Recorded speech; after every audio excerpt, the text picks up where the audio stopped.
Hello, everyone, and welcome to our next session of CME Palooza Spring. I am Scott Kober, one of the co-producers of CME Palooza, and I wanted to welcome you all to our session entitled Secrets of CME Outcome Assessment Revealed.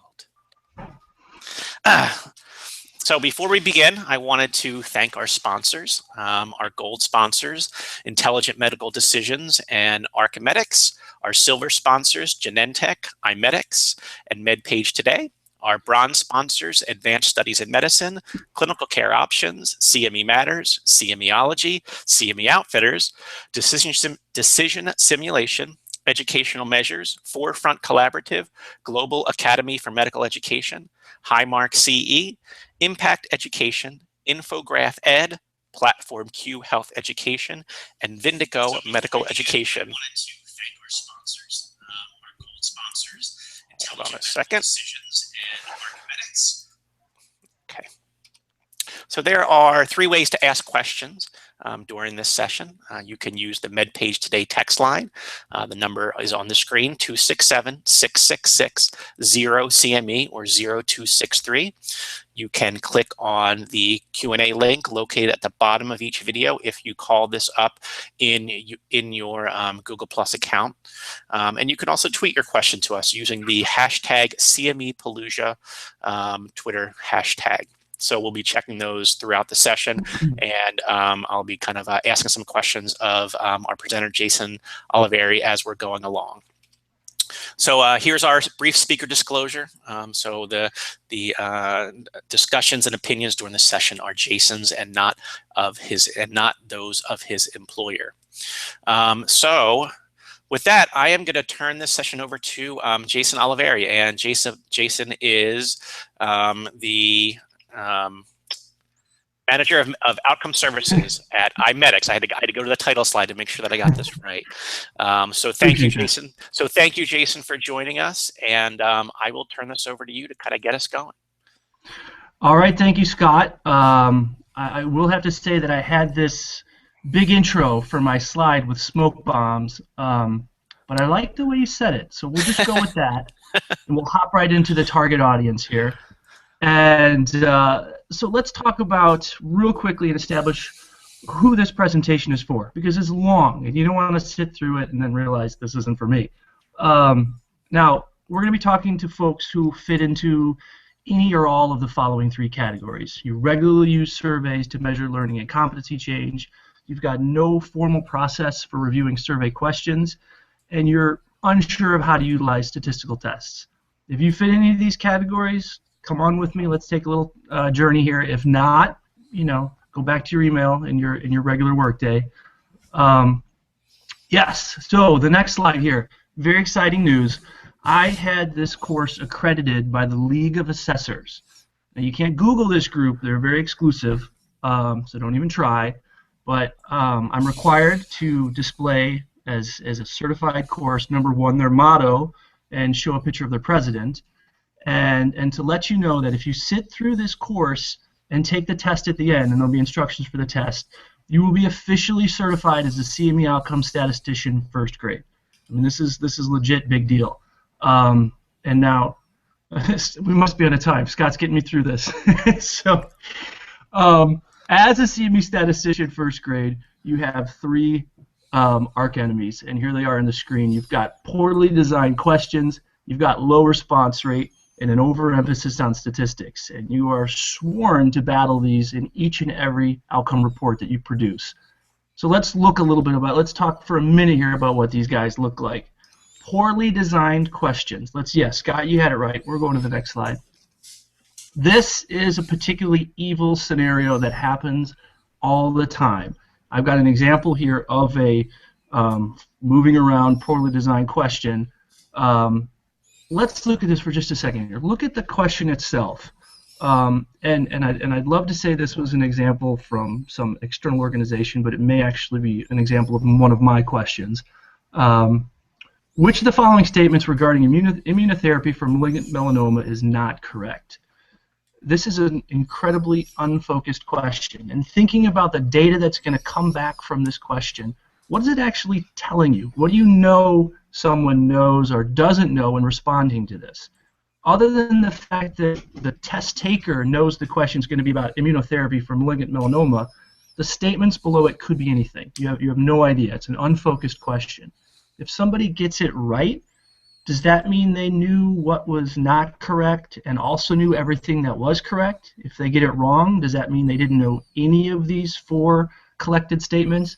The data that comes out of this is pretty indecipherable about what people actually know or don't know. But this question is incredibly easy to write. And it happens all the time, especially when you're pushed up against a deadline and you're trying to get some outcome questions built. As a CME outcomes assessor, you're going to have to not do these anymore. And we're going to talk a little bit about how you can avoid doing this in the future. I'm going to go through some guidelines. So let's go to the next slide and talk about the next mortal enemy, and that's overemphasis on statistics. Another thing that happens a lot, which may or may not be my own personal data. Let's say we've got this activity, you've got 150 participants. It's a fairly nice-sized activity, and you get a great response rate. 138 pre and 124 post. That's over 80% of the folks participating in the activity are responding to your question, which is awesome. And then you look at your difference, pre versus post, on your evidence-based correct answer, and you see it's only 4%. Less awesome. And now the question comes, what statistical test do you use? And I would argue that the statistical test is none. This is the data right there and of itself. It doesn't matter if it's statistically significant difference, if it's 4%. It makes no educational difference. There's no relevance there. You can look at the data. Statistics can help emphasize a story and clarify a story, but they don't tell the story. This slide tells all the story you need to know. And we'll be talking about in subsequent slides how to pick the right test and when to pick the right test, so you don't fall in these kind of scenarios of over-applying, wasting your time on tests, and also wasting other people's time and having to go through these reports. Let's look at the final person here we're going to be battling, and that's low response rate. Same scenario as the last one. Now you've got an awesome change pre to post. Everybody's, there's this 40% increase almost, or actually plus, in getting the evidence-based answer correct. But look at your response rate. You've only got 25% of all the participants in the activity. Is this actually reflective of your learners? How do you know? How do you know how many people you actually need to respond in order to actually then go forward and say, okay, I'm going to do my statistical tests or effect size tests or what have you?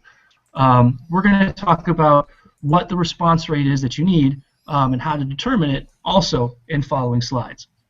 So let's jump to the next one.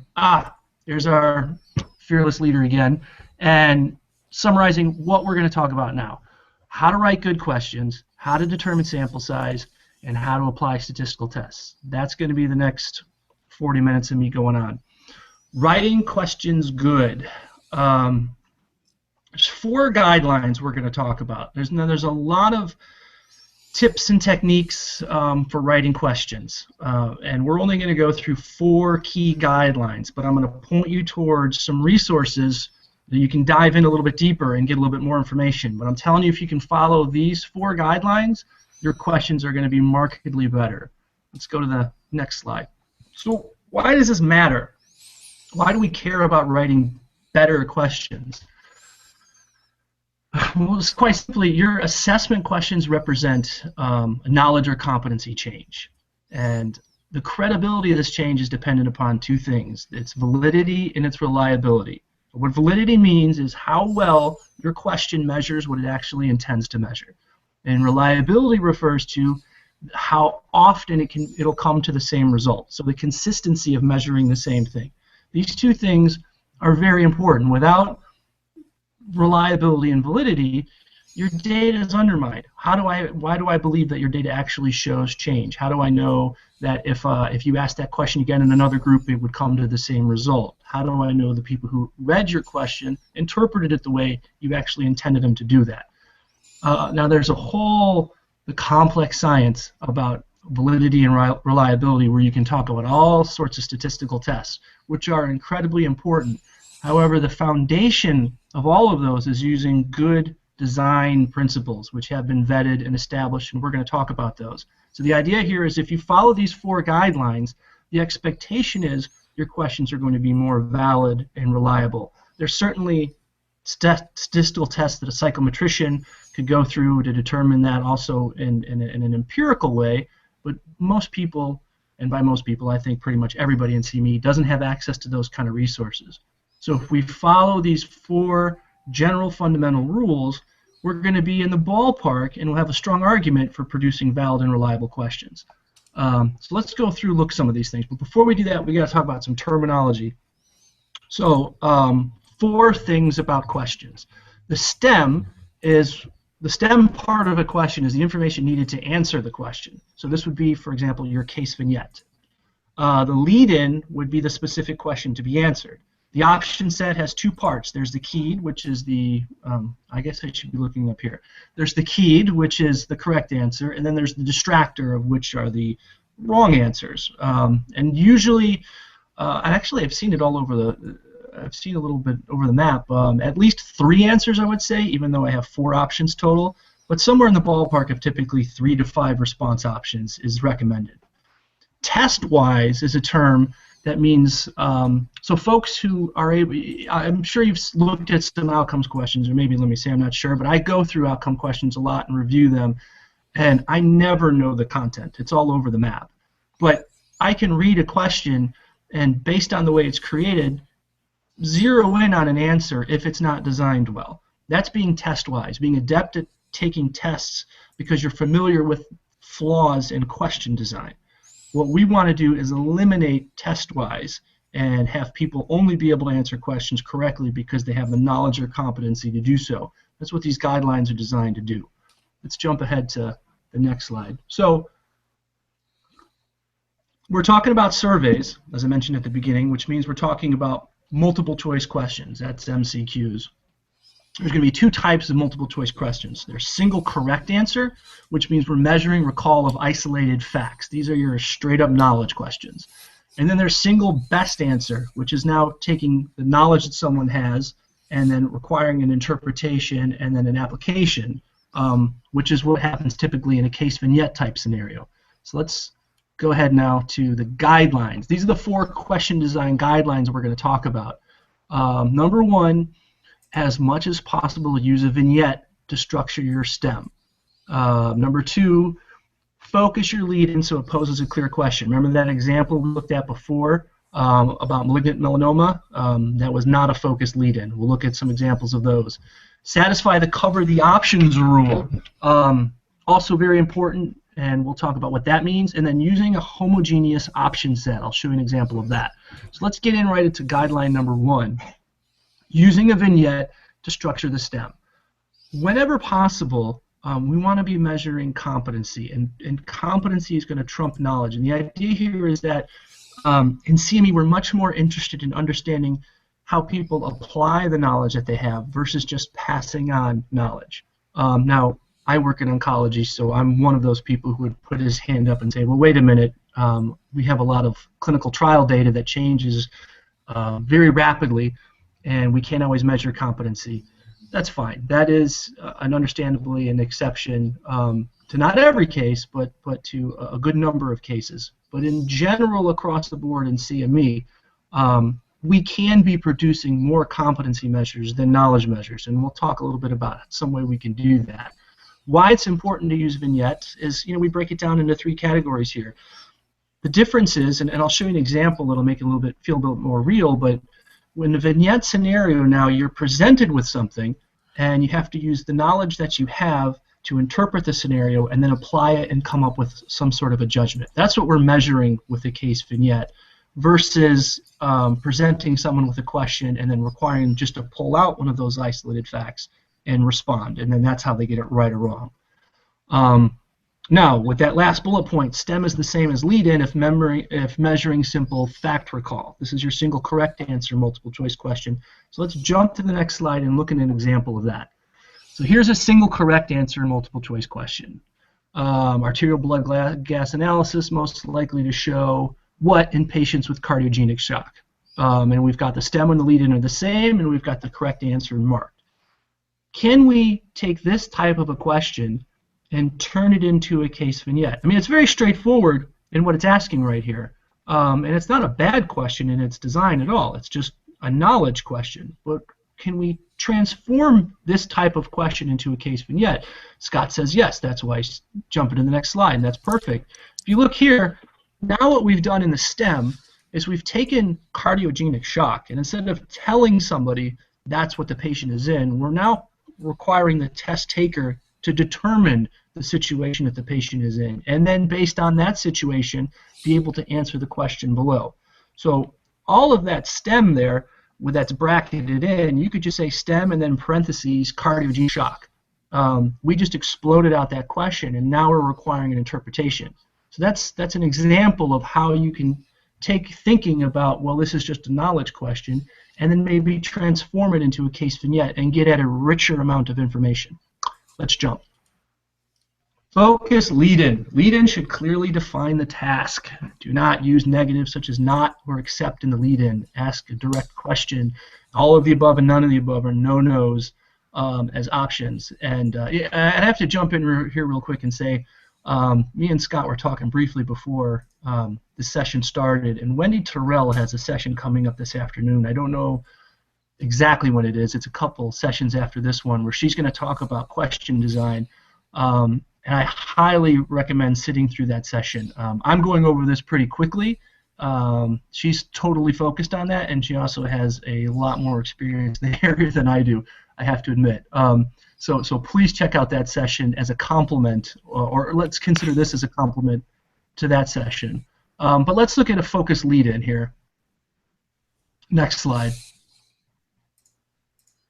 So this is familiar. This looks like the bad guy we saw at the very beginning. All of the following statements are true about stage 3A and 2 non-small cell lung cancer, except who knows what statements are going to come after that? I mean, we know it's non-small cell lung cancer, but there's no focus in the 4 statements that could come afterwards. However, again, that is an exceedingly easy question to write and attach to a CME activity. I've seen it a lot, guilty on my own camp, and I've seen other outcomes reports where it happens very much as well. The problem is again, what do we really know someone's learned or not learned from answering this question correctly or incorrectly? In that each and every one of these lines now becomes sort of an individual true-false question. I have no idea personally how to say what someone's learned from answering this type of question. I'd love for someone to jump in with a question and say they've been through these and they can tell me how to interpret it better, because again, it's a super easy question to write. Let's jump now to the next guideline. Next slide. Cover the options rule. Ooh, that was cool. So the lead-in, remember that's the specific question to be answered, can be answered without seeing the options. So let's look at an example of what that is. Well, the graphic sort of jumped a little bit here, but let's just pretend that turkey hand there is covering, bye-bye turkey. Let's pretend that turkey hand is covering those 4 options there. If you read that question, what is the second element in the periodic table? You could answer that question without actually seeing the options. That's the cover the options rule. That's how you know you're asking a focused question, if it's possible to answer it without seeing the options.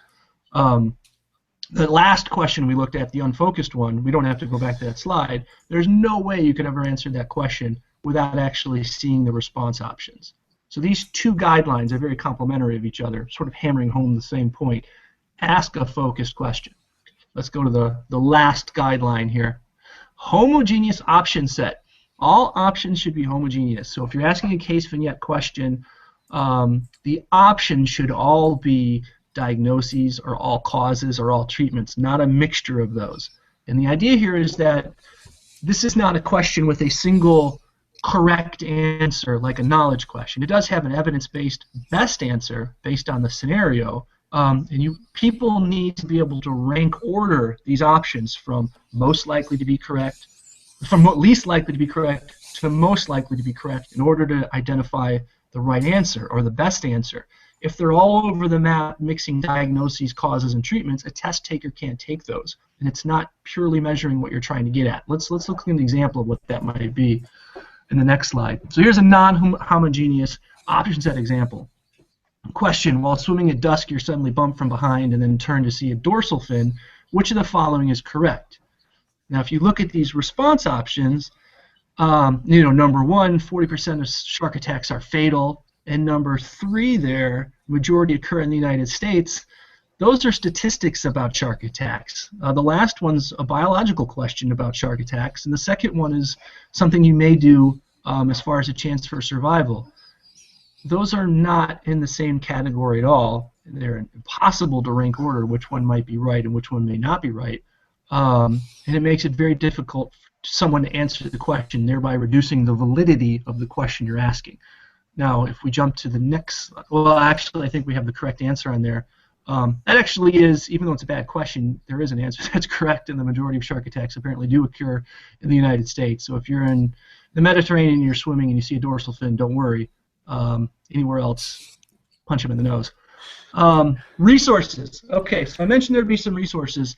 All of these guidelines were taken from the National Board of Medical Examiners, who are a very good group, in so much as they've made an incredible amount of information available for free about developing assessments for knowledge and competency of people in the medical professions, and they are the folks that know how to do it. The guidelines I've borrowed from them. You can click on that link right there, or go to that link right there, register to take a course.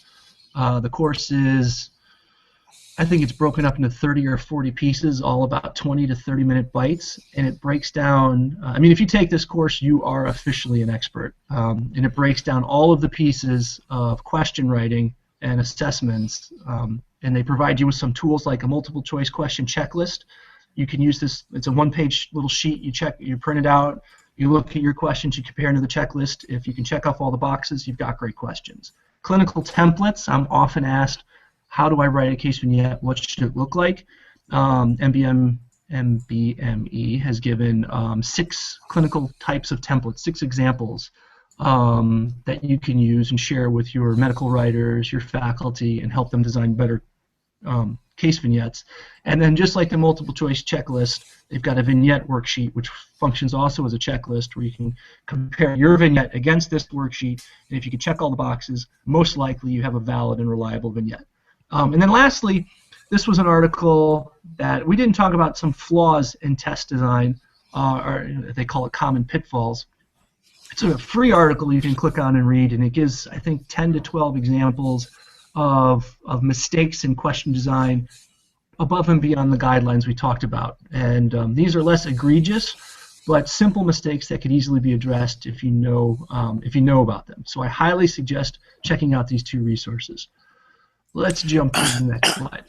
So, Jason, I'm going to throw in a question. This is more of a comment that came over, and maybe you can kind of offer your thoughts about this. This is from somebody who also is in sort of your outcomes and question writing and question analysis world. So, his take on why to not use except items is that it's typical that there is no data to support the key, which is the problem. So I don't know if you have any thoughts on that. You kind of clicked in and out on that. I didn't hear it exactly. It was about an accept item. Yes? So he was saying his take on why to not use accept items is that there is no to support the key, which is the problem. I can't. You're still having trouble hearing me? I'm going to say, okay. Give me one more time. Okay, so his take on why not to use an accept item is that it's typical that there is no data to support the key, which is the problem. Yes, thank you. Sorry for those hiccups. I have nothing to add to that. I think that's spot on. Yes. Okay. Yeah. This is what we're doing is we're identifying the guidelines here very quickly. There's a much more deeper dive into why each and every one of these are important. I'm more trying to highlight what the issue here. The gentleman who provided the comment is giving a more specific detail about why there's issue, and I'd say that's spot on. Thank you. Okay. Determining sample size. And I hope the next meeting's not going to start in 5 minutes, otherwise I'm in big trouble. You're fine, Jason. Okay. Not until noon. You got plenty of time. So This, I hear this and I get asked this a lot. What power do we need? How many people do, I mean, power, word just thrown out there. How many people do we need in our comparative assessment? It's a comparative assessment. We talked about doing surveys at the beginning of here, and it's going to be pre-post or maybe post versus control or pre-post control, however you break it up. It's a comparative analysis.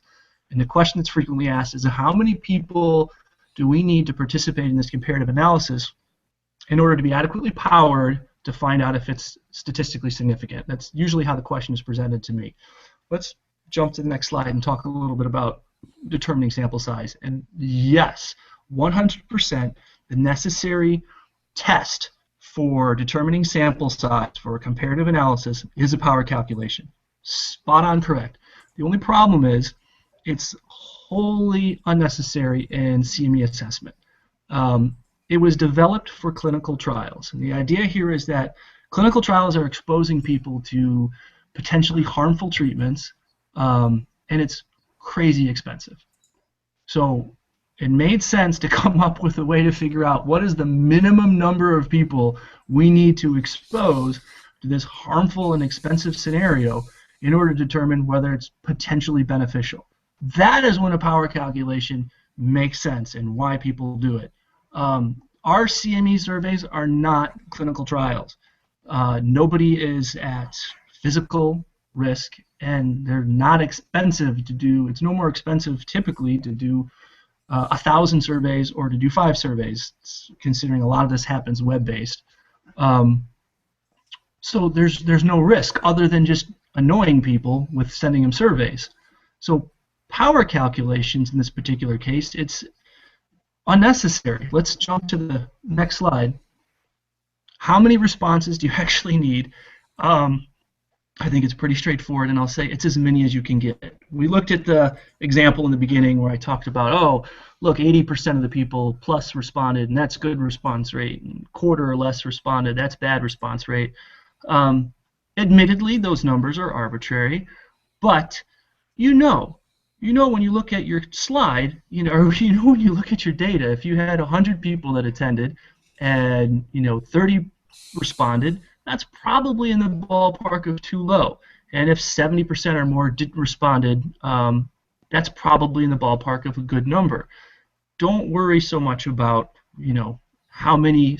There's no test other than power to determine what that specific number is. And power calculations are complicated. There's a lot of pieces to them. If you click on this blog post, or this blog, it's an outcomes blog I have at the bottom, and click on sample size, it walks you through all the steps you need to do in order to calculate a power calculation. Mind you, you'd have to do a power calculation for every single question in your survey, and then I guess come up with some kind of aggregate. But it'll walk you through how to do it. And when you see all the pieces to that, I think you're going to fall more in the camp of like, you know what, I can look at my question and see 70% or more responded. I think that's probably pretty good. Let's go back to that last slide one more time, though. One other thing about about whether you're adequately powered. Let's say 60% of people respond, and you feel like in your mind that's in the ballpark of a good number of response rate, and arguably you may be correct. If you run statistical tests of significance on that, and we're going to talk about how to choose the test and how to apply the test in the next section, and it turns out that it was a significant difference, then you are in fact adequately powered. You had enough response rate. We can't do that in clinical trial settings. We can't just say, well, let's just test everybody, let's just expose everybody, and then run the test, and if it was significant, we had enough, because now you've exposed a lot of people to something potentially harmful, and you've also spent a lot of money. Again, we don't have that issue in CME. If you think your response rate's high enough, and you run the test and it's significant, bingo, you did it. There, you had enough people. If it wasn't significant and you thought that you had enough response rate, well, then you have 2 conclusions. One, either there wasn't an educational effect, and by that we mean the difference between pre and post, or whatever your 2 comparison points are, may be due to random chance, or 2, you just didn't have enough people respond. Those are your 2. Those are your 2 conclusions. So let's go ahead now to using statistics, since we've sort of segued into that. Statistical questions in CME. You got 3 things that we're going to want to answer in CME. Was there an educational effect? And I already sort of hinted at that. We're going to use statistical tests of significance to figure that out. If there was an effect, now we want to figure out the magnitude.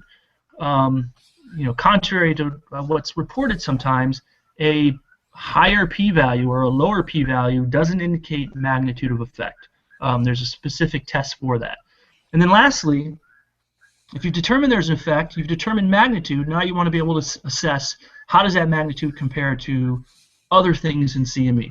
And we're going to walk you through kind of recipe-based here about how you can do that. Statistical test of significance. A lot of words on the screen here. Only thing you need to really know is that the only purpose of this test is to determine whether the difference between your two comparison points, whatever they may be, say pre and post, is potentially due to random chance. That's it. And we've arbitrarily, as scientists, decided that the test value of a p less than 0.05, anything less than that, means that it's probably not due to random chance. Anything higher than that, it may be due to random chance, and we decide that we don't accept it. That's all you need to know, just determining if there was a difference due to random chance. If there, that's fine. Let's go ahead. That's enough talk about that. So how do you choose this test to tell you whether the difference was random or not? And just to clarify one other point here, if your p is less than 0.05 and now we've decided, okay, that means that it's probably not due to random chance, that's what we're using as evidence of an educational effect. So what we're extrapolating there now is that these two groups are different in their responses. They were most recently exposed to our education. Ergo, our education may be the variable that had a role. That's it. That's as strong as that is. That's not causative in any way, but that's as strong as that link actually can be drawn. Now, how do you choose the right test? Well, you got to know three things. What's the variable? Is it categorical or ordinal? What's the comparison group? What's the comparison group data, paired or unpaired? And we'll talk about what that means. Paired means that you can match somebody in the pre-group. You can match people across groups. So at the pre-point, you've got Dr. Johnson's response, and at the post-point, you've got Dr. Johnson's response, and you can match those two up. That's a paired analysis. Unpaired means Dr. Johnson's in there somewhere in those 100 people at the pre-group, and we assume he's somewhere in those 100 people in the post-group. That's unpaired. And then lastly, you need to know sample size. Let's jump to the next. Choosing the right test. So we talked about there's two variables that are going to happen most commonly in CME. They're going to be either ordinal or categorical. And you can just work your way from the left side of the table to the right side of the table to get at your test of significance. Define your variable type first. Whether it's paired, sample size you can see only matters in one situation, and then that gets you to your test of significance. A categorical variable, by the way, is like a case vignette question where you've got an evidence-based, let's say it's a treatment question and you want to know which of 5 treatments, one of which is the evidence-based best option, someone's going to pick for a particular type of patient. All of those 5 options are mutually exclusive. They're independent. There's no overlap and they can't be ranked, but they're categories. That's a categorical variable. An ordinal variable is a scale, which we frequently ask, like, what's your confidence in doing X before and then XY, or how frequently are you going to use this clinical practice pre versus this clinical practice post. That is ranked on a scale of, say, not at all likely to extremely likely. An ordinal variable has more than two or more categories that can be ranked. And then let's walk through some examples of those specifically about how we would choose a test. So once you know which test to use, you've defined those categories, you define those options, you've determined which one you need to use, where do you go? Everything I'm telling you about on this presentation here are free resources. You can do all this stuff without buying SPSS or I would argue really hiring a statistician, because we're going to walk through this. Vasterstats is a free online resource that you can use to analyze your data, and I'll show you exactly how that's going to be applied. So let's go to the next slide. Here's our example. So we're going to use a categorical variable, paper-based pre- and post-activity survey with 5 knowledge test questions. The survey responses were anonymous. I mean, this is paper-based. You hand it out at the beginning. and you collect it at the end, we don't know, we can't match answers across those two things. So we have unpaired data. So we know we have categorical variables from the first option. We know we have unpaired data, and we want to determine if the proportion of respondents answering the question correctly pre-post is significantly different, i.e., we want to determine if there's an educational effect. So here's our data. Here's our knowledge question. We want to find out about complications associated with bisphosphonate therapy. Extra credit if anybody can apply the guidelines to that question and determine whether it was a good one or not. We know that it's categorical. We know that it's unpaired. Now we need to know something about sample size. And you saw on the previous slide that it was sample size greater than 5 is one category and less than 5 is another one. What that number 5 comes from, it's not, if you look at pre and post activity at the bottom, you've got 111 pre and 157 post. It's not that those numbers are greater than or equal to 5. It's when you look at your correct answer, you'll see in red there in the center of the slide, which I'm pointing at, but of course you can't see. Thank you, Scott. If you see where Scott put his arrow right there, there's a very quick calculation where you take pre-activity. If 48% of the people got it right out of 111, then you know that was 53 got it correct and 58 got it incorrect. And then you do that same calculation, correct and incorrect post-activity, and you see 133 got it correct and 25 got it incorrect. Those 4 numbers there all have to be over number 5. That's what the sample size is dictated against for choosing your statistical test. If any one of those numbers fall below 5, then you would choose the other statistical test. Now, in this particular scenario, all 4 of those all 4 of those numbers are above 5. So let's jump to the next slide. And here we go. We're circling where we are. Categorical, paired, sample size in each group is greater than 5. Now we know the test of significance we're going to use is chi-square. So how do we do this? Well, this will walk you through it exactly. Now we've already showed that calculation on the previous slide, where we determine the number of correct and incorrect answers for each group. And we've got that data. Now we want to plug these values into the online calculator on vassrstats.net. And I'm going to show you, let's jump to the next slide, and it's actually going to show you screenshots for what that looks like. So you go to vassrstats.net, and you see circled over there on the left is frequency data. You click that, and then circled in the center there is chi-square, Kramer's V, and lambda. You click that, and we'll go to the next slide. It'll look like this. And then you're going to select the number of rows and the number of columns. You have a 2x2 table. Those 4 data points basically create a 2x2 table. So thank you, Scott, for highlighting that. And under data entry, you're just going to insert those numbers right there, and then you click the calculate button, which is encircled, and then at the bottom, you're going to see where your p-value shows up, which is circled. Less than 0.0001, which is, if we look at the next slide, now we've got it. The proportion of respondents answering this question correctly was not likely due to random chance. That's what that test tells you. P is less than 0.05, which is the cutoff. It's much less than 0.05, so we know we have statistically significant data. We can say that the effect that we're measuring was not due to random chance, so it's potentially due to the education they were exposed to. And that gives us enough information to now jump to the next phase, where we want to now quantify the magnitude of that effect. Now, one other thing I talked about before we get to quantifying magnitude effect, we talked about categorical variables and ordinal variables are the 2 most common scenarios. This is an example of how to do it for an ordinal variable. I'm not going to walk you through this again right now. If you click that CME Palooza link right there at the bottom, there's step-by-step instructions there about how to do it for ordinal variables. And it's going to be the same thing. Screenshots that'll walk you right through it. It's just as simple to do it for ordinal. Well, it's slightly more complex, but ridiculously not that much different. So click on that link. It'll tell you how to do it for ordinal examples. Now let's go jump to the next slide. There's an example of what ordinal data looks like. You can see it's on a scale of 1 to 5, and that's what makes it different than categorical variable. Let's jump ahead. So that's it.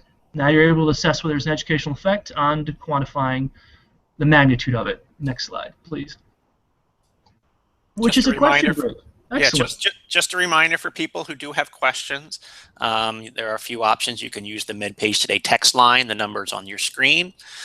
You can tweet your question to the CME Palooza hashtag, or there's actually a Q&A app within the Hangout window that you can use to submit questions. Okay, go ahead, Jason. Okay, so why so this is an example here of why magnitude of effect is valuable, and what this data that we're going to talk about can help you to do. So we were looking at some examples. Let's think of another common example here presented with this figure, where you've got a CME activity, and then in brackets to the right of it, you can see, well, this is my evaluation plan, or this is description of the activity. It's going to be didactic followed by case-based discussion, a pretty common educational approach. Your educational outcome measurement plan, the bubble below it, is now described in brackets. You're going to do a pre and post activity assessment versus using ARS or paper survey. Incredibly common scenario. And then the data that's going to result, let's say, is 8 knowledge or competency questions. So we've been looking at individual examples here. You can go through and individually determine for each question whether the difference pre-post was significant. But what do you do at the end of the day when you want to summarize what happened overall in this activity when you've got all these disparate data points? Let's jump to the next slide. So for example, you've got this data, which is nice, and it supports your education and it's encouraging, but you're going to have, say, 7 more of these slides that are either going to be nice as far as showing a big change or not. How do you now take the data across all of these questions and aggregate it so you can tell people simply this was our overall effect? And that's what we're going to be talking about with effect size. So what effect size does, and again, this language is there for your information. I'm not going to go through every piece of it, but very simply, it quantifies the magnitude of effect now. We talked about statistical tests of significance tell you whether it was due to random chance and whether there was an effect to now be interested in quantifying. Effect size is now going to quantify that. And it does it on a standardized scale. And what's nice about the standardized scale thing is now you can aggregate magnitude across questions. So you can calculate an effect size for each of those 8 questions and now aggregate that effect size number to come up with an overall effect size score. And then also, because it's on a standardized scale, now you can look at that effect size score for that activity and compare it to all of your other activities, be it within one therapeutic area, stratified by educational type, what have you. And let's look at an example of how that works. So how is it calculated? Next slide. Again, in keeping with the theme, everything can be done free. So I'm assuming Microsoft Excel is free for most folks. And online resources. Again, the approach to determining effect size is going to vary upon whether you have an ordinal variable or a categorical variable. And I give you some examples of what types of questions would fit into either of those categories. So let's jump to the next slide here. Here's our, again, repeat ordinal variable example, and we can jump again to the next one. So how would you calculate an effect size for that previous ordinal variable? Well, without jumping back, you'll have to just trust me that the mean that was displayed on the slide was 2.5 for pre-activity, and it was 3.1 post. And calculating a standard deviation for both of those means is listed in brackets afterwards.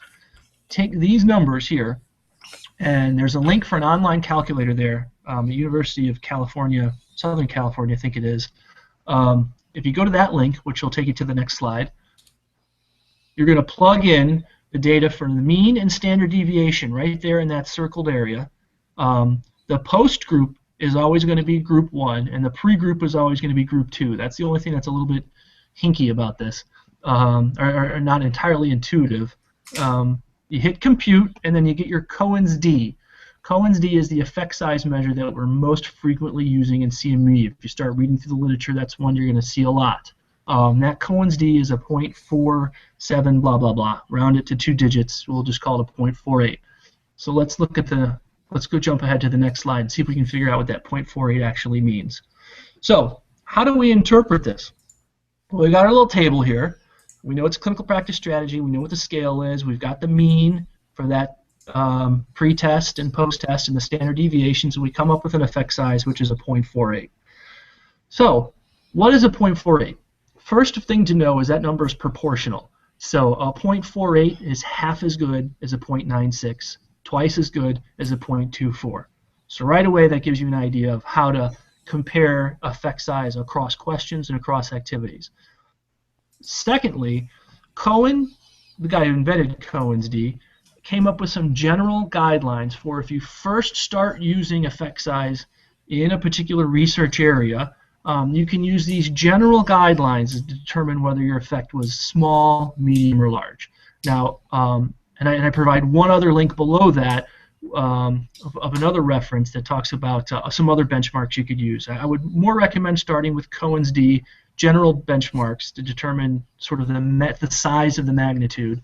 But the caution here is that this is not gospel. This is a starting point. The way effect size works is it's something that you're doing repeatedly for everything and you're refining. So we, as an industry in CME, and you as an individual provider or evaluator, are routinely measuring effect size, keeping track of this data, and then looking at it over time in order to determine, well, what's a good effect size. So say, for example, you're a provider and you've been doing education for 4 years and you've been measuring effect size across all of your activities. Well, at a 4-year point, you're going to have a pretty good idea what an effect size should look like for, say, an interactive symposia focused on diabetes or whatever your quality of care is. And those will then become your own internal benchmarks for whether you are or not doing a good job. Let's jump ahead. Let's look at this real quickly, how you would do this if it was a case vignette. So there's an example of a case vignette. We saw this one earlier in the presentation. Let's jump to the next slide. So calculating effect size for a categorical variable. So we're going to do the same sort of thing we did before when we want to determine whether it was due to random chance or not with our statistical test. We're going to determine the percent correct and incorrect, or the number who got it correct and incorrect pre versus post activity. We've got those 4 numbers there. We're going to go back to Vassar stats and click these things, which I'll show you in the following screenshots. Again, you're going to go to frequency data. You're going to do the same thing you did like you were calculating a statistical test of significance. You're going to get a p-value, but in this case now you're more interested in what's circled at the bottom, which is the Kramer's V. That in and of itself is an effect size measure, but we now need to transform that into Cohen's D, which is going to be more common language for what we use in CME. So now what you need to pull from that is a 0.1474. And you're going to go to the next slide. And now we've got another free website to go to there. And it's going to give you instructions for the information to put in order to transform that Kramer's V now into a Cohen's D. So you're going to follow those 4 steps. Let's go to the next slide.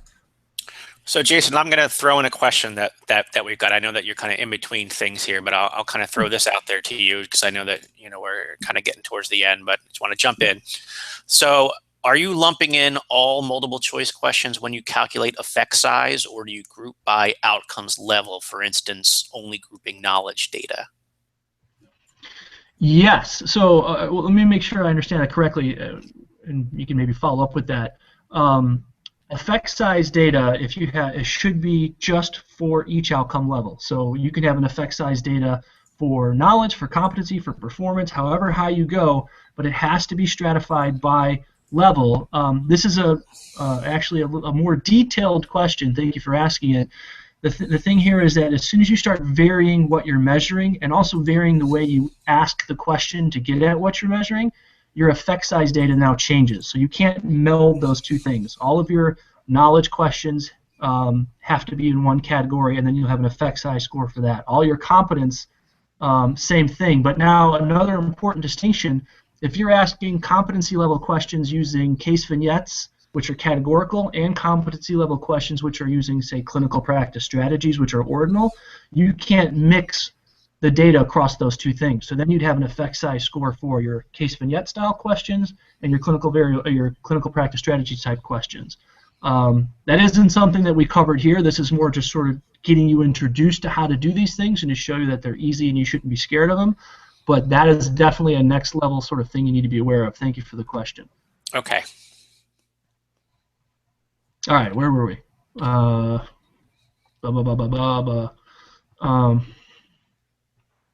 Yeah, okay, so let's jump to the next slide.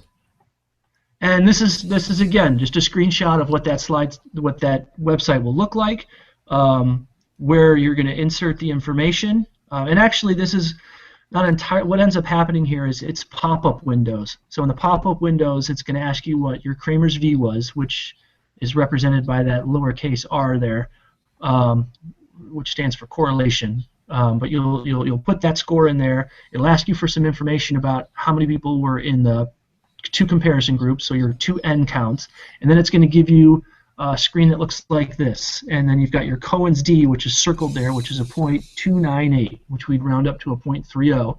Now you've got your Cohen's D. So let's jump ahead. So now what you can do, we kind of already talked about this. Now you can take, say, for example, 10 live CME activities with, say, 8 ARS questions per activity, assuming they're all similar types of questions targeting a similar outcome level. And you could take the data across the resulting 80 data slides, reduce it to 10 effect sizes, and then, for example, now aggregate all that into one effect size for live CME. Now you're thinking more programmatically as well. Let's jump ahead. So here's an example of, what your database could maybe look like, just simply in Excel where you're listing all of your activities. Whether you want the event date in there, is whatever distinguishing characteristics you want to list in the columns there are describing your activity, and then just insert into that what your knowledge competency or whatever EIS, I call it EIS, Educational Impact Score, whatever your effect size score was. Just keep a record of it over time and start using this to build your own benchmarks to determine whether you're doing a good job programmatically, whether you're doing a good job in comparison with the literature, what have you, and start thinking more strategically about your education with this type of a measure. Let's jump to the next slide. And so here's an example of it.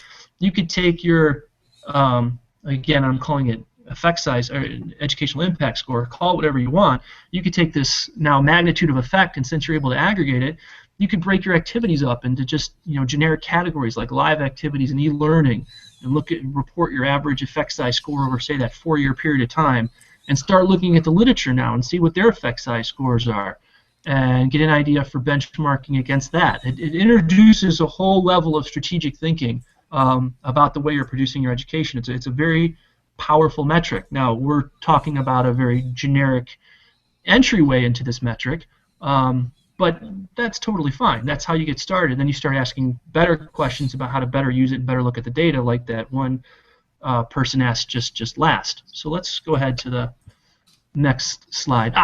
We're done. We did it. 52 minutes. Look at that. There's our fearless leader yet again. If you have any questions, I would recommend, other than some of the other resources that I showed you, assesscme.wordpress.com is a blog. I keep an outcomes assessment. It's very recipe-based. I work you through a lot of examples. And when you start, say, getting into effect size, if you click on the category effect size, you'll see all sorts of follow-up posts about more sophisticated issues to worry about. And I would love for people to get on there and say they've been using it and they're finding things that I'm doing wrong, because I do things wrong all the time. And the idea here is that blog works a little bit more like a laboratory. I would love it. Now, last slide. Here we are. I mentioned at the beginning, this is certified by the League of Assessors. And of course, that's a very legit and lucrative group. If you go to assesscme.wordpress and click on the test link on there, and if you pass the test, you will receive your own official IMEDX University CME Outcomes Edition first grade certificate via email, hanging up in your corner office, or what is soon to be your corner office. And I look forward to seeing those responses, I hope, in mass soon. All right. Thank now, you for listening. I'm finito. Do we get initials after our name too? Do you get initials after your name? Well, I mean, whatever initials you include, of course. Okay. Well, great. Well, thank you, Jason. I think that was a wonderful presentation, a lot of information. Just to, if anybody is interested in getting a copy of Jason's slides, I know there was a lot of great resources that he put on there. We will be putting his slides up on the CME Palooza site sometime the next day or two. So for folks who want to complete the CME survey after hearing Jason talk about survey development, there unfortunately are no case vignettes numbers. We're not measuring p-values, and we will not be measuring Cohen's d, but there is a quick survey on top of the live tab to get a sense of who is watching CME Palooza Spring. So this should take you maybe 2 minutes to complete. So we're certainly encouraging everyone who is watching this session, either live or the enduring version, to please complete the survey. And for people who are watching this live and want to view the next session, we'll begin the next session here in 5 minutes. So you will need to refresh your browser once we end this session, and we will start our lunchtime symposium briefly. So once again, thank you, Jason, and we will hopefully see everyone else here in a few minutes. Thank you.